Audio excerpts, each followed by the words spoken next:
Fixed rates compared to variable. What is your recommendation today, sir? If the circumstances are correct, I still believe that an adjustable variable might be the better move. There's still, so again, we had an economist from Scotiabank that spoke to us this week, and he believes that Bank of Canada will wait until 2026 to lower interest rates. But he's the total opposite of everybody else in this country. Every single economist in this country believes Bank of Canada's got one or two prime rate drops ahead.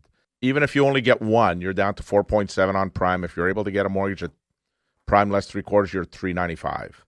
There is no world right now where prime rate is going up. There isn't now. Can that change? Of course, if inflation, and again, Mark Carney spoke yesterday, there's a world where they can get around the 2% if it makes sense, if the economy's struggling and the unemployment's going up. I think Bank of Canada will have to alter their plan and maybe not raise prime rate just because inflation's higher. I mean, I go based on what the streets tell me, what people tell me. And we live in a conservative city where unemployment's only at 5.6 versus the rest of the country.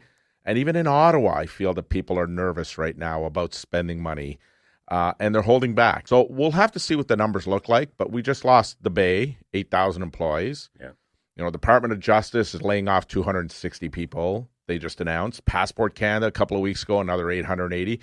All we're reading about is layoff after layoff after layoff. And at some point, they all catch up and the economy feels for it. So if interest rates are coming down, I would say if you can and if you can stomach it, it's not a matter of taking more risk because there's no proven that says that you're riskier to take a variable than you are to take a 5-year fixed.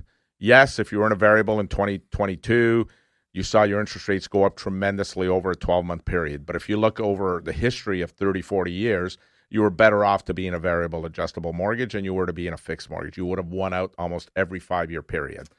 So there's a lot of Canadians that are comfortable with the variable. Yes, they don't like what happened over that 2-year period, but if they've been in it for 10 or 15 years, they've been on the right side for most of it.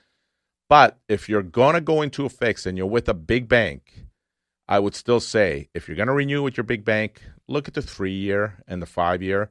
And if the 3 year is the same or slightly lower than the 5-year, you might be better off with the 3-year and see what happens because interest rates may not be, they shouldn't be higher and they may be a little bit lower in 3 years. But if something were to happen where you had to break that mortgage for one reason or another, at least you've got some outs that are reasonably costly effective. Also brings you to another U.S. election. Well, it does. And who knows what's going to happen there. I mean, I think Donald Trump is going to run again. But he only got 15 years left. Yeah. So anyway, no, but we might have a Canadian election between now and then as well because, I mean, it's a minority government. I mean, I feel like it's going to maybe go to 4 years, but who knows? I mean, things change quickly.